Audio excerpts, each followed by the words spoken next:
Hi കൂട്ടുകാരെ, എല്ലാവരും സുഖമായിരിക്കുന്നെന്ന് വിശ്വസിക്കുന്നു. നമ്മുടെ ഇന്നത്തെ വീഡിയോ എന്ന് പറയുമ്പം ഇത് കണ്ടോ, ഇതെല്ലാവരും തന്നെ കണ്ടിട്ടുണ്ടാവും. ചാമ്പങ്ങ, ഞങ്ങളിവിടെ ഉള്ളിച്ചാമ്പങ്ങ എന്നാണ് ഇതിനെ പറയുന്നത്. ഇത് ഞങ്ങൾ അച്ചാറിടാൻ എടുക്കാനുണ്ട്. പിന്നെ ഉപ്പിലിട്ട് വെക്കും, ഉപ്പ് കൂട്ടി ചുമ്മാതെയും തിന്നും ഞങ്ങൾ. പിന്നെ ഇത് കൂടുതലായിട്ട് ഇത് ഇവിടുത്തുകാർ കൊണ്ടുപോകുന്ന വൈൻ ഉണ്ടാക്കാനാണ്. ഈ അച്ചാറെന്ന് പറയുമ്പോൾ ഇത് ഉണ്ടാകുമ്പോൾ കൊലകൊലയായിട്ട് ഇതിങ്ങനെ ഉണ്ടാകുകയും ചെയ്യും. പിന്നെ ഒന്ന് ചെറുതായിട്ട് നമ്മൾ തൊട്ടാൽ എല്ലാം പൊഴിഞ്ഞും പോകും. അതുപോലെ എമ്പടിപ്പൂവും കായുമായിട്ട് ഇതുണ്ട് നിറഞ്ഞുണ്ടാകുന്നുണ്ട്.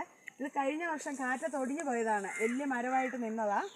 ഇപ്പം ആ ചില്ലകളിൽ മാത്രമേ കായ്ച്ചിട്ടുള്ളൂ, ബാക്കി മേലോട്ടില്ലല്ലോ, ഉണങ്ങിപ്പോയി. ഇപ്പോൾ വലിയ കുഴപ്പമില്ല. ഈ വർഷം ഇത് അധികം നിൽക്കത്തൊന്നുമില്ല. ഇപ്പോൾ മഴയായതുകൊണ്ട് ഒരാഴ്ച കൊണ്ട് ഇതെല്ലാം പഴുത്ത് പൊഴിയുകയും ചെയ്യും. പിന്നെ എല്ലാവരും തന്നെ ഇത് കണ്ടിട്ടുണ്ടാകുമല്ലോ അല്ലേ. ഇതിനൊക്കെ കൊള്ളുകയുള്ളൂ നമുക്ക് അച്ചാറിടാനും ഉപ്പിലിട്ട് തിന്നാനും ഇതിനൊക്കെ കൊള്ളുകയുള്ളൂ നമുക്ക് ഇത്.